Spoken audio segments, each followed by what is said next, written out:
Welcome to Let Me Fix This. Enjoy the video. You start right now by getting the core capture correct. Choose a cardioid mic and position it 6 to 12 inches from your mouth with a pop filter to tame plosives. Next, set your input so peaks sit between -12 and -6 dB. This gives headroom and prevents clipping. Once done, silence system sounds and enable Do Not Disturb so nothing interrupts the take. These first steps lock in the raw signal quality you'll refine next. Now you optimize the signal chain.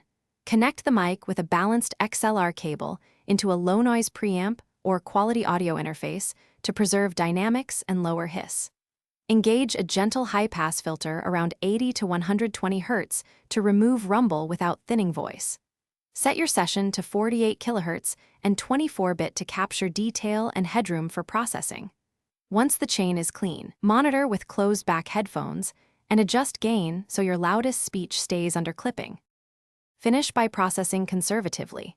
Apply light compression at about 2:1 to even dynamics, then use transparent EQ to cut problem frequencies rather than boosting. Add de-essing to tame sibilance and place a limiter last on the mix bus to catch unexpected peaks. If you still hear noise or distortion, recheck gain staging from mic to interface, confirm cables and grounding, and test another mic or cable. Troubleshoot systematically.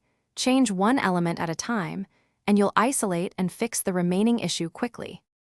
Thanks for watching. If you found this helpful, don't forget to like and subscribe.